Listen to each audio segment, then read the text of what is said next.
Shalom.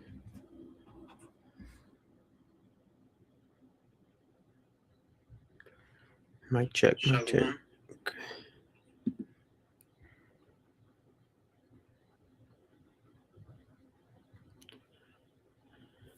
Shabbat Shalom. Before I begin, I want to give all honor, glory, and praise unto Yahweh, Bahasham, Yahweh Shai, Bahasham Chakwadash, Barakatah Yahweh, Barakatah Yahweh Shai. Double honor to the apostles and elders of Great Millstone who are teaching 100% truth of the Holy Scriptures. Shalom to the elect, and shalom to the brothers that are pushing the word of Yahweh, Bahasham, Yahweh Shai in truth and sincerity. And this lesson is going to be entitled, His Kink is Watching People Suffer. And inspiration comes from, I listened to all of this guy, William Sasha Riley. And, he had a story to tell concerning Neural 47, right? And the freakiness that goes on and, the debauchery, but also mixed in with the witchcraft, right? Because they get them young in order, for that innocence, right? And they sacrifice them and, just listen to what this man says, right? The first,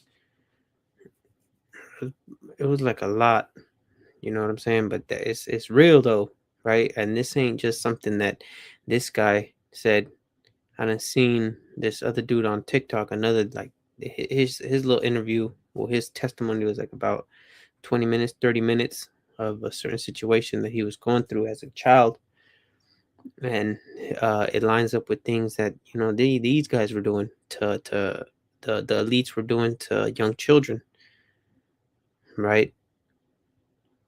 And it had him pointing the finger at certain politicians. All right, so I suggest you watch these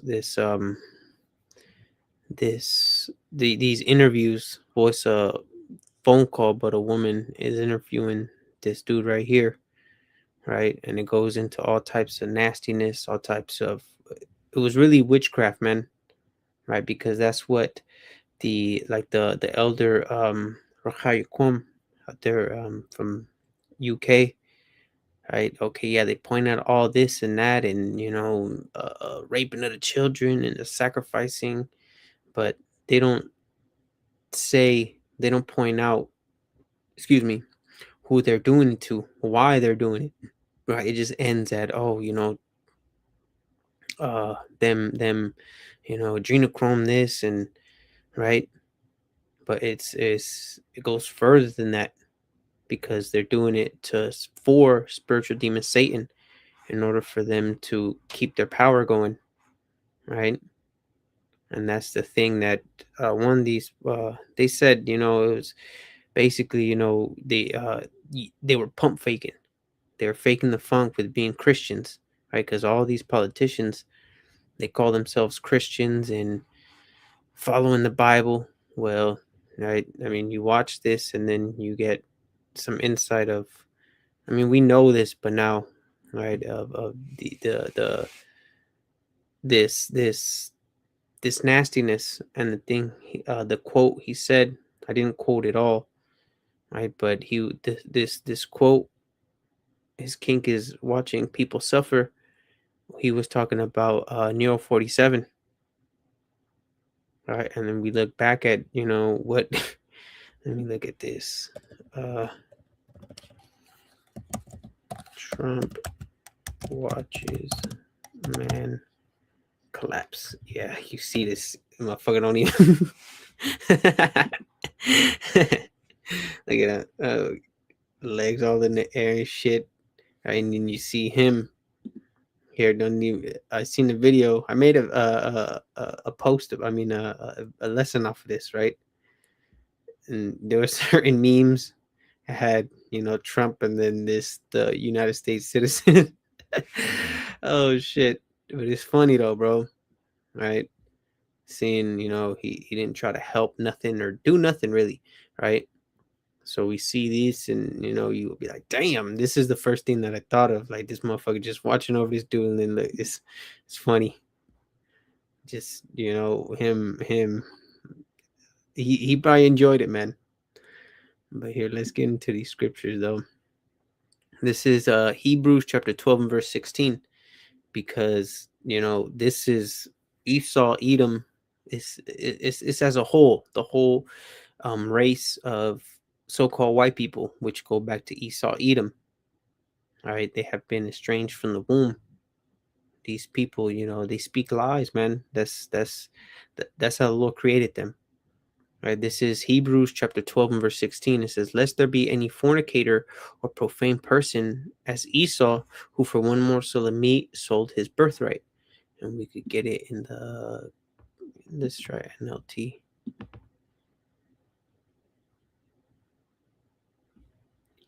Make sure that no one is immoral or godless like Esau, right? And maybe let's try NIV. There's one where it talks about sexual. Here, see that there is no one sexually immoral or is godless like Esau, right? Because Esau, he truly is, a godless individual, and more, to add to it, he is a sexually immoral person, right? Read what it says in the Talmud, right? All types of nastiness, talking about raping little kids, right? They have sex with animals, and it's all for idol worship. But now then you start getting to the hillbillies and the goddamn rednecks. They do it because that's just in their spirit, right? And the guy Sasha, he was sold into you know being a goddamn, damn, there was a certain term. Oh, here it is. It's cata might, if I remember. Here. It says a catamite historically refers to a boy or youth kept for sexual purposes, derived from the Latin catamitus, the name for uh, Med in mythology, who was abducted by Zeus. You see, a bunch of faggots, man. The term carries connotation of pedestry, so something like pedophilia.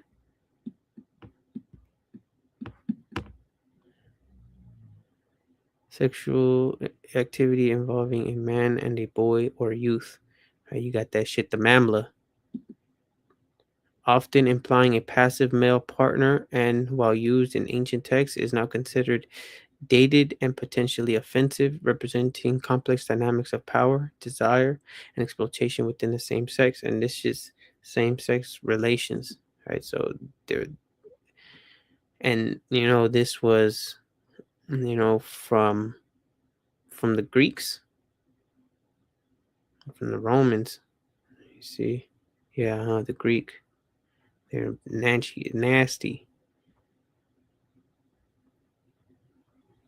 and the Greeks went to the Romans, and this is Rome all over. So the and one points the finger at the right, and the other points the finger at the left. This shit, they're all tied into being sexually immoral. You know what I'm saying?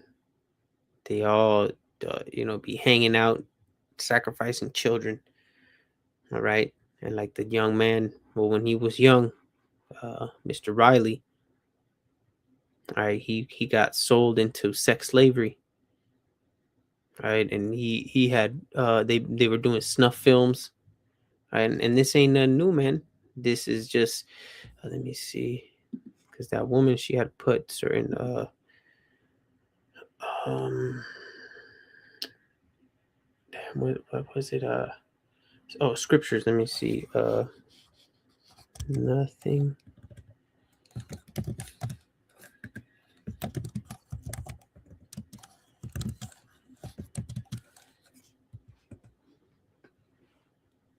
It says St. Luke chapter 2, chapter 12 and verse 2 and 3, it says, "There is nothing covered that shall not be revealed, neither hid that shall not be known. Therefore, whatsoever ye have spoken in darkness shall be heard in the light, and that which ye have spoken in the ear in the closet shall be proclaimed upon the housetops." Right? So now you're having these whistleblowers and things of that nature. The scriptures speak about their tongue shall fall upon them. And this is, it doesn't matter, man, if they're a Democrat, Republican, if they're communists, if they're goddamn socialists.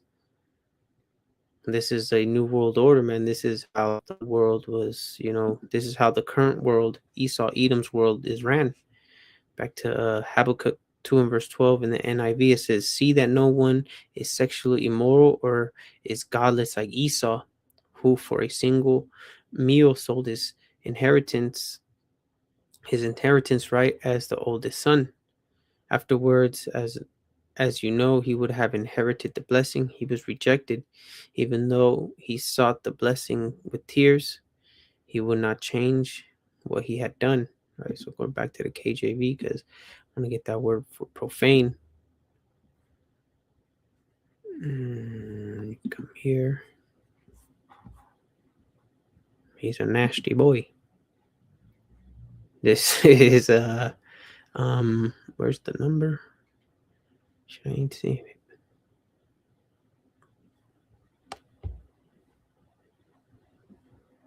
Oh, here it is. G59.2, and it's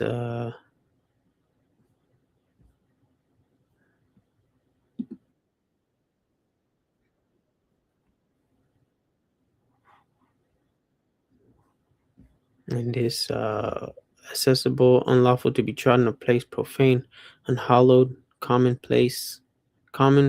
public place of ungodly men. And it should say here, it says accessible. It says a threshold, right? Because certain, threshold is that it's like a piece of metal, or it could be a piece of wood that separates the inside of your house from the outside, right? So he is outside of the temple, right? He's not allowed there. Accessible as by crossing the doorway. Oh yeah, right here. It's the little piece of metal or whatever at the bottom of your on the floor right there that separates your house from the inside to the outside of your house, right? So this dude, right, he's outside of the temple, and for you to cross path to get up in the temple, you have to be holy, you have to be clean, and this man, he can't be clean because that was just how Yahweh Shem Shah has made him. Okay, so now we're gonna go to Proverbs chapter 12 and verse 10. The book of Proverbs chapter 12 and verse 10, it says, "A righteous man regardeth the life of his beast." Yeah, man. And you see how a wicked person takes care of lack of care of their dogs, their cows and stuff like that. And that's because it's a creature of Yahweh Shem Yahushai, and Esau, he has that tendency of torturing shit and seeing how the insides are, and just that's his nature, right? And let me see, I'll continue this. "But the tender mercies of the wicked are cruel," and we're seeing that now. Especially, I did a lesson some time ago like this. It said, what I say, this is from a Jerusalem Post article. Jews are, let's put most are schizo. How do you spell schizo? Phy. Schizo. I know there's like a S. Schizo. Damn.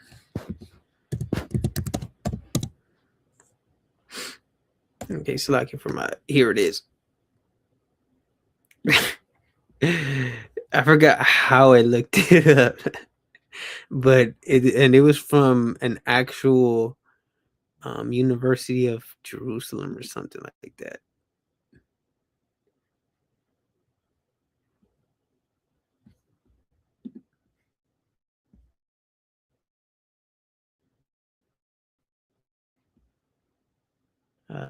Haratz sounds like a J thing, but there was one from actual the university. Damn, they want me to pay $1, bro. Come on, man. Pay a goddamn dollar. I guess what is Israeli and American chances of developing this mental disorder, schizophrenia, as well as schizoaffective disorder and manic depression. These motherfuckers is crazy. Look at this. Chances of experiencing disorder by roughly 40 and by 15% in the general population. So that's how the Lord made them. They're bugged out.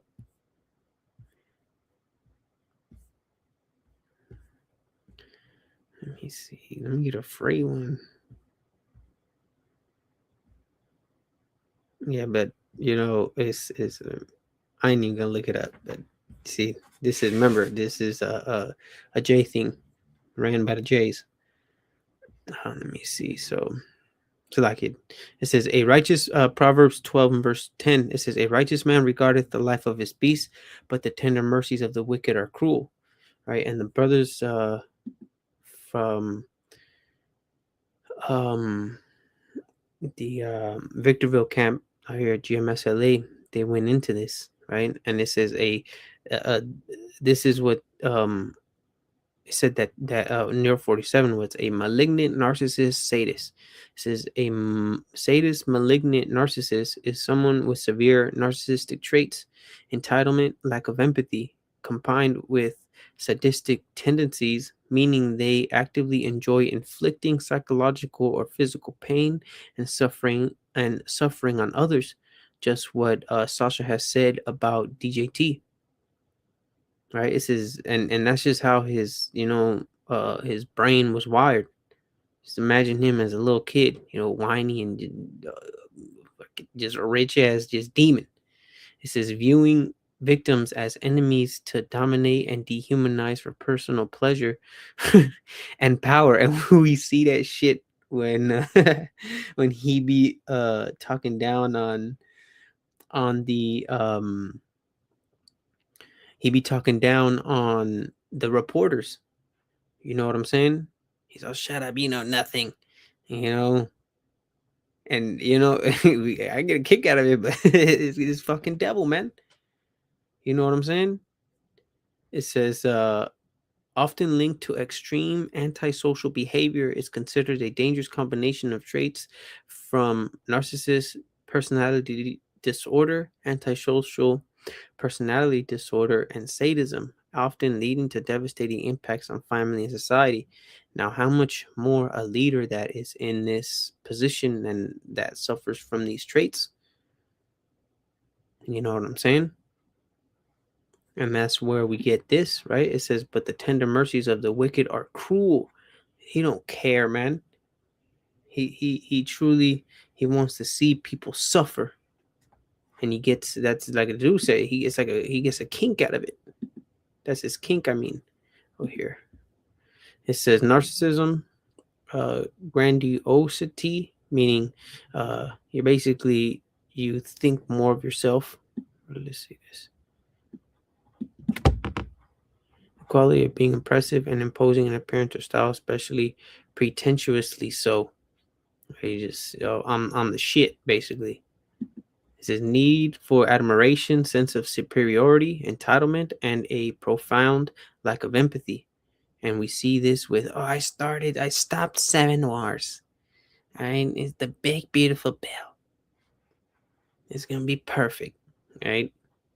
Sadism, deriving pleasure, satisfaction, or amusement from others' pain, humiliation, or distress. That shit right there is a demon. Antisocial behavior, right? Paranoia, lack of remorse, right? And we see that all. And some examples of that throughout the past would be when Trump was fadeaway, you know, fadeaway shots on the Ephraimites. Puerto Rico.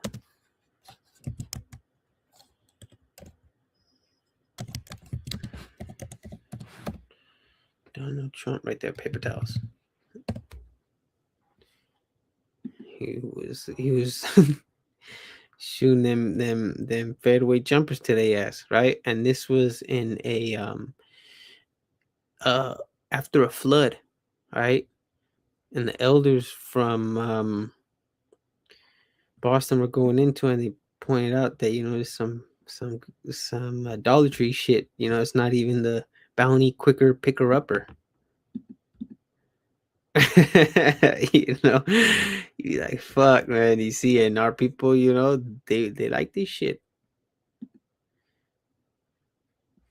right? That's a form of sadism, right? That guy that had passed out on the TV, he was just looking at his ass again, just like this, right? And then the title of the lesson guy, all right? But let's see. Now we go to Nahum, chapter 3, verse 4.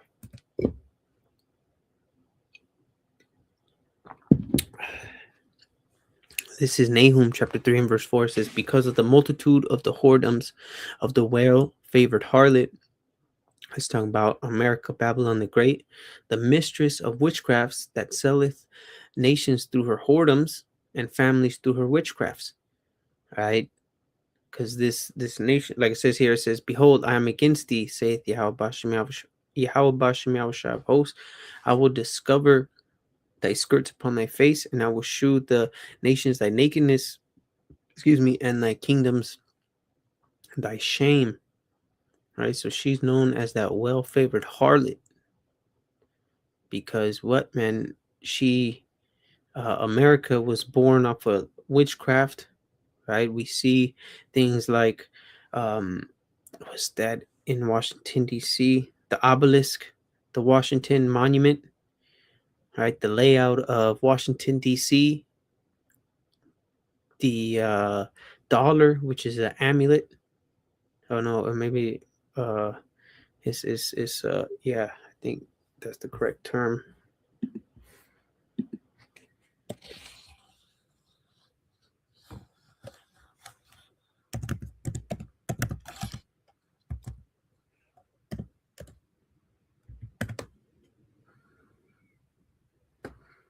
Yeah, an ornament or small piece of jewelry, though, to give protection against evil, danger, or disease.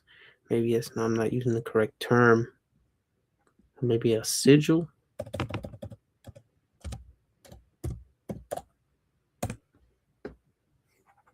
An inscribed or painted symbol considered to have magical power. Okay, maybe there's a better one. But that's just one of the food that we eat. The movies that we watch, the goddamn media, all that shit, psyops, and what I'm saying, 33 numerology, and hey man, this is her, man. Right, and she is well favored because what you had through her sword, she has has cornered the market of everything. We see how America got down, taking resources, right? The newest one is Venezuela. This is mistress of witchcrafts that selleth nations through her whoredoms and families through her witchcrafts. Right, so this place is just one big, psyop. Okay. Let me see. So now going to the book of Genesis. Genesis chapter 25, verse 23. Just getting straight to the point. It says, "And Yahweh Shemiah Shai said unto her, Two nations are in thy womb, and two manner of people shall be separated from thy bowels, and one people shall be stronger than the other, and the elder shall serve the younger." Right? So there's two manner of people. What you're gonna have the righteous and the wicked, a vessel for honor and a vessel for dishonor. You see? So that's how Yahweh Shemiah Shai has set that up.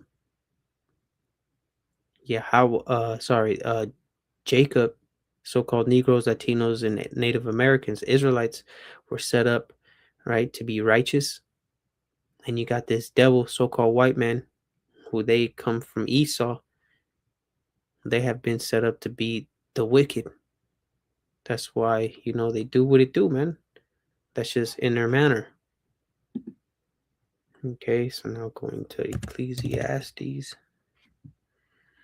me see, Ecclesiastes.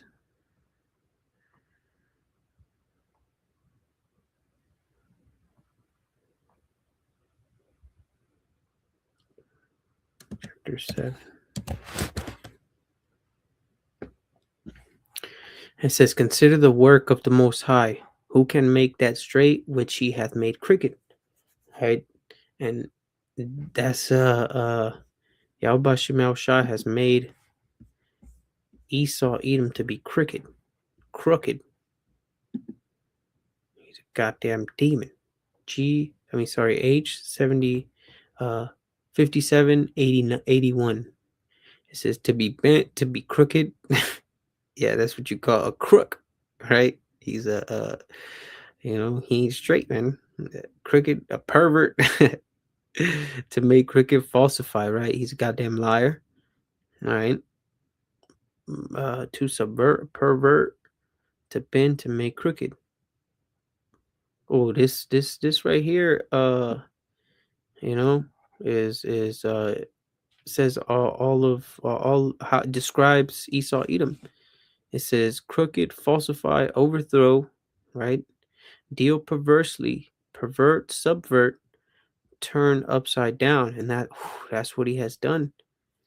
Right? He has made wickedness seem right, and it saw they call it the left right, but they're all demons. They don't uphold the Bible, man. So now I'm going to go here.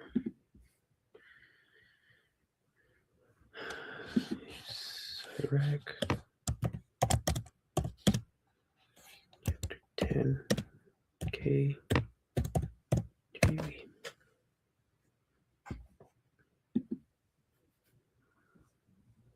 Just a quick one. This is Sirach chapter 10 and verse 2. Start at 1. It says, "A wise judge will instruct his people, and the government of a prudent man is well ordered." And we're seeing that this is not a wise judge, right? It says, "As the judge of the people is himself, so are his officers, and what manner of men the ruler of the city is, such are all they that dwell therein." Right? So they fall under the definition of crooked, right? Even though they call themselves Christian, they're all demons, man. You can't trust not one of them. But not saying, that you are gonna have Israelites that look like so-called white people. So you're gonna have Israelites that look like small hats.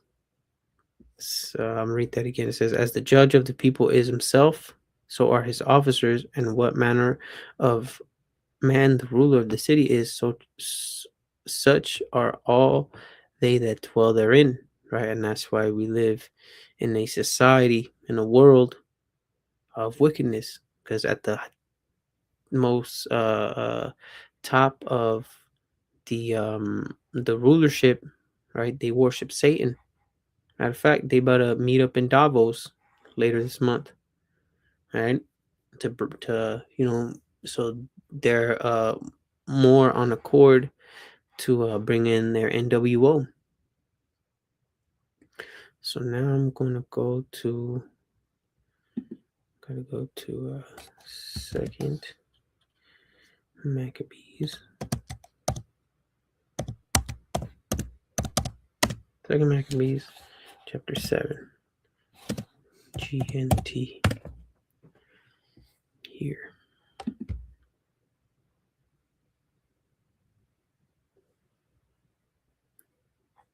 Let me see.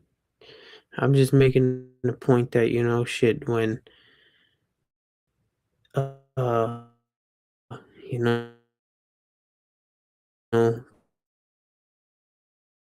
because of the title, right?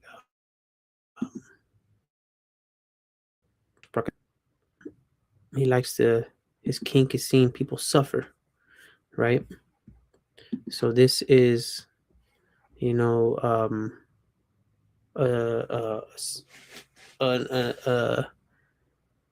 how do I say, a moment, or, you know, a an account, there we go, of our people getting tortured, right? And you had the king that was right there, and he coming in the spirit of Edomite. It was King Antiochus, right? He was in that same spirit as DJT. Well, DJT is coming in the same spirit as this guy, right? This is same Second Maccabees chapter 7 and verse 1. It says, on another occasion, a Jewish mother and her 7 sons were arrested. And Jewish, I should say, Israelite mother, right? An Israelite mother and her 7 sons were arrested. The king was having them beaten to force them to eat pork. And you see, let's see what happens, man. Then one of the young men said, what do you hope to gain by doing this? We would rather die than to abandon the traditions of our ancestors. All right, because the dietary laws, if I'm not mistaken, Leviticus, the 11th chapter, it, it prohibits us to eat unclean meats, and pork being one of them. Right, it has to chew the cud and have a cloven foot. Porks, they got, or sorry, swine, pigs, they have a cloven foot, but they don't chew the cud. It says, right. So it says this made the king so furious that he gave orders for huge pans and kettles to be heated red hot, and it was done immediately. Then he told his men to cut off the tongue of one who had spoken of the one who had spoken, and scalp him and cut off his hands and feet. Like, goddamn. While his mother and 6 brothers looked on, right? And that right there is to try to put fear, right? And that was another thing that the dude Riley was saying. It was they were prepping Trump. They were prepping, sorry, Sasha, in order to uh, put that fear in him. And then he said, man, that shit was crazy. Put that bitch to death. And then what? Trump walked in, and they were shit. Just listen, man. See, he's all of these politicians and people you see on TV, man, they're a bunch of faggots, man. After the young man had been reduced to a helpless mass of breathing flesh, damn, the king gave orders for him to be carried over and thrown into one of the pans. As a cloud of smoke streamed up from the pan, the brothers and their mother encouraged one another to die bravely, saying, Yahweh Bashem Yahushai power is looking on and understands our suffering. Moses made this clear when he wrote a song condemning those who had abandoned Yahweh Bashem Yahushai. He said, Yahweh Bashem Yahushai will have mercy on those who serve him. And that's what we're expecting, man. Right? We truly were serving him in truth and sincerity. We pray that Yahweh Shem Yahushua will have mercy upon us if we're in these predicaments, right? And man, that's the scripture says some will be beheaded. And Esau Edom, he's a sadist. You see, like that fucking that scene in Pulp Fiction at the end. Right? Like, what the fuck? A bunch of, damn. After the first brother he had died in this way, the soldiers started amusing themselves with the second one by tearing the hair and skin from his head. Then they asked him, "Now will you eat this pork, or do you want us to chop off your hands and feet one by one?" He replied in his native language, which is Hebrew, "I will never eat it." So the soldiers tortured him just as they had the first one. But with his dying breath, he cried out to the king, "You butcher! You may kill us, but the King of the universe will raise us up from the dead and give us eternal life because we have obeyed his law," right? And that was their judgment that they had to go through.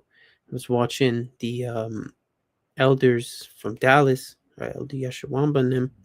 I didn't finish it, but they were speaking about, some of us are gonna go through that, right? That's just Lord willing, uh, um the spirit will be on us to go through, the beheading and whatever it may be, man. Have a strong spirit like these brothers. And even the mama said, look, it says the soldiers began entertaining themselves with the third brother. Entertaining, like, god damn. Remember, these motherfuckers, these Edomites, they're savages, right? They're immoral. It said they have a bloodlust, man. Ezekiel 35:5. Says when he was ordered to stick out his tongue, he quickly did so. Then he bravely held out his hands and courageously said, "The Most High gave these to me, but his laws mean more to me than my hands. I know the Most High will give them back to me again." The king and those with him were amazed at his courage and at his willingness to suffer. Damn. After he had died, the soldiers tortured the fourth one in the same cruel way, but his final words were, "I am glad to die at your hands, because we have the assurance that the Most High will raise us up from death, but there was no resurrection to life. Sorry, but there will be no resurrection to life for you, Antiochus." All right, so the king, was there watching these brothers get tortured, killed alive, man. Like that dude, the first brother, like shit, he called him a barely heaping, a breathing pile of flesh, or how to describe it, a helpless mass of breathing flesh. Like golly, and just imagine what the things that aren't written down, what he has done to our people. It says after he died, the soldiers uh, tortured the fourth one in the same. I read this 15. It says, when the soldiers took the fifth boy and began torturing him, he looked the king squarely in the eye and said, "You have the power to do whatever you want with us, even though you also are mortal. Do not think that the Most High has abandoned our people. Just wait. The Most High will use his great power to torture you and your descendants." Whoo! And that's what's coming, man. It may seem that with all this wickedness and the cruel ways that Esau Edom is coming for our people, right? And then it's only gonna get fucking worse, man. Like Elder Yashawamba said at the camp, we can't be. Um, I don't want to, just I'll paraphrase what he said. We can't be shooken up at, and be moved at how Esau, gets our people, right? It has to go down that way.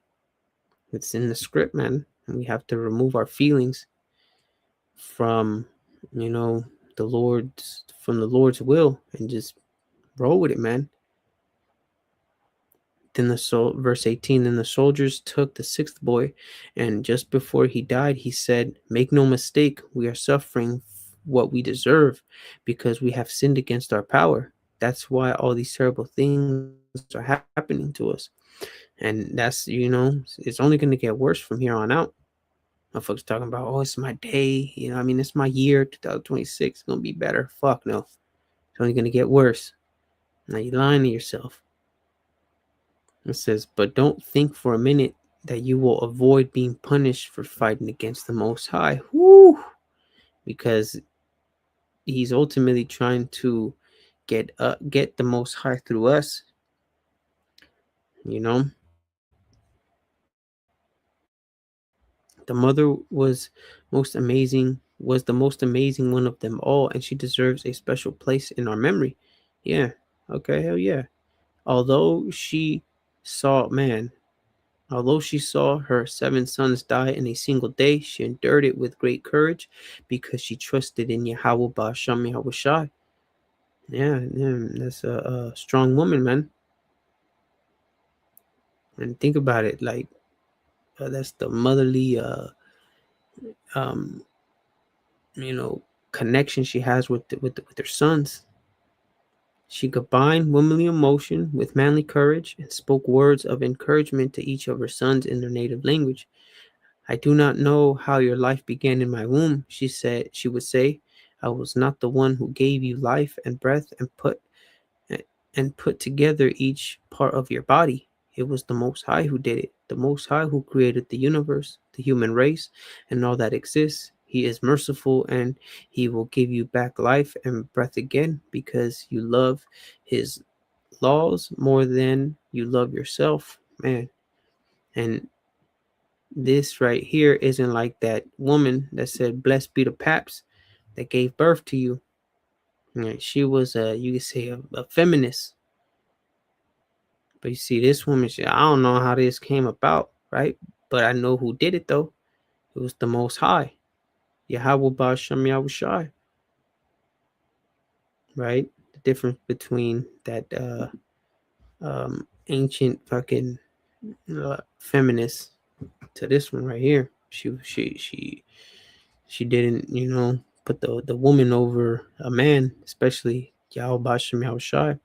So Antiochus was sure that the mother was making fun of him, so he did his best to convince her youngest son to abandon the traditions of his ancestors. He promised not only to make the boy rich and famous, but to place him in a position of authority and to give him the title friend of the king. He's a goddamn liar. But the boy paid no attention to him, so Antiochus tried to persuade the boy's mother to talk him into saving his life.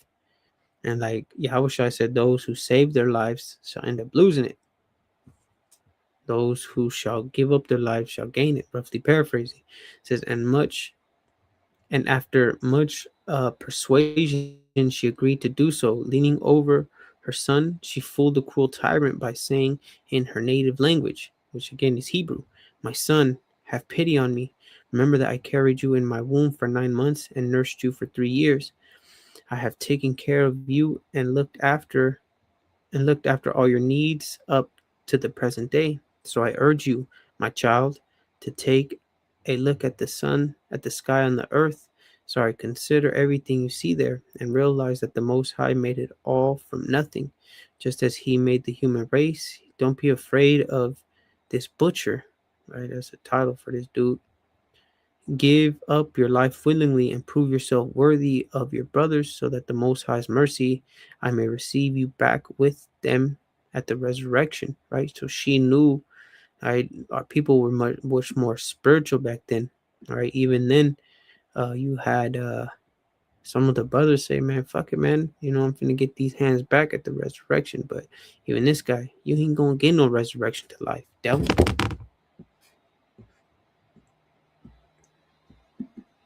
It says, before she could finish speaking, the boy said, "King Antiochus, what are you waiting for?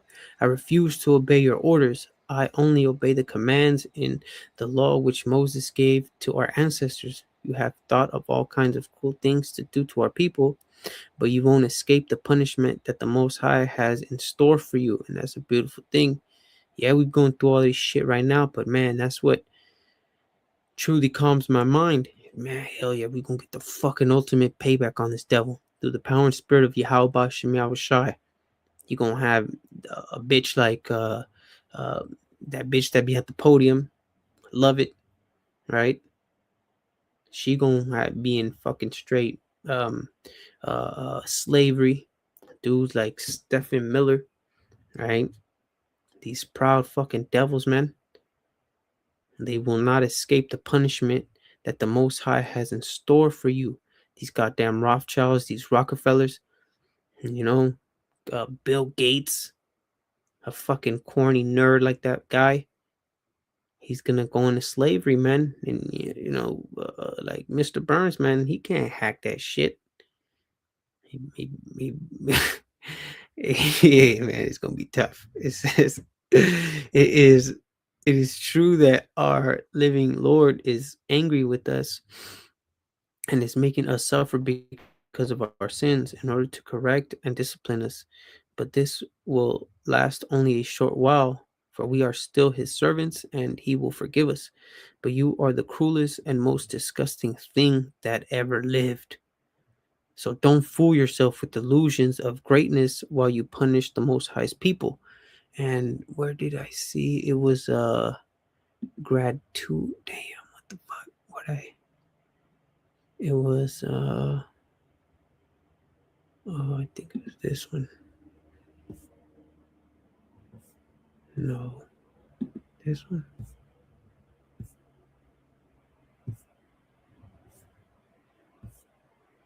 Here, which was this word here, grandiosity.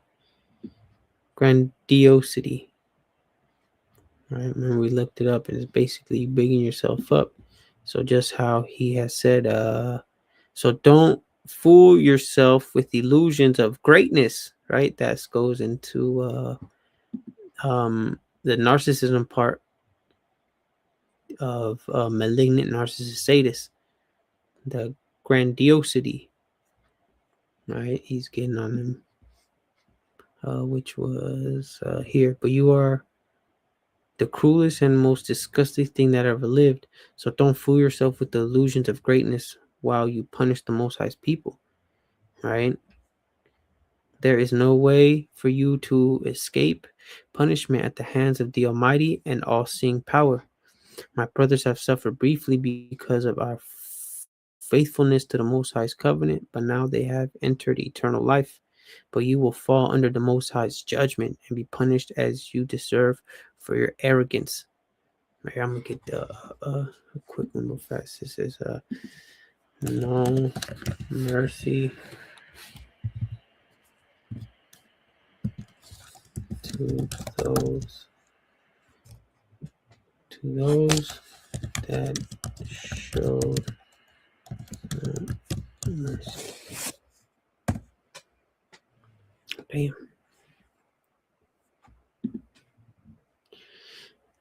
James chapter 2 and verse 13. It says, "For he shall have judgment without mercy, who hath shown no mercy, and mercy rejoiceth against judgment." Right, and who's that merciless? I think it said something about merciless. No, is Esau Edom, man? Right? He right, feed our babies to alligators, right? Uh, just massive, just torture, man. It says, but I also beg the Most High to show mercy to His people quickly, and to torture you until you are forced to acknowledge that He alone is the Most High, right? Because of their pride. May my brothers and I be the last to suffer the anger of the Almighty power, which He has justly brought upon our entire nation, right? And this is a righteous statement, right? A humble and righteous statement, because He knew that we fucked up. These words of ridicule made Antiochus so furious that he had the boy tortured even more cruelly than his brothers. Damn. And so the boy died with absolute trust in Yahweh Ba'Shem Yahushai, never unfaithful for a minute. Last of all, the mother was put to death. But I have said enough about the Jews being tortured and being forced to eat the intestines of sacrificial animals. Right, so that was it, man. It's like for I just wanted to get to this chapter, right? Just you know, because this is the spirit of an Edomite, right? It ended off with this. The Antiochus was so fierce that he had the boy tortured even more cruelly than his brothers. So yeah, man, we gonna come into some shit. But you see, through the power and spirit of Yahweh Shem Shai, the elected gonna bear it. Lord willing, we part of that number. So, gonna close out by giving all honor, glory, and praise unto Yahweh, Bahasham, Yahweh Shai, Bahasham Rachakwadash, Barakati Yahweh, Barakati Yahweh Shai, Shalom.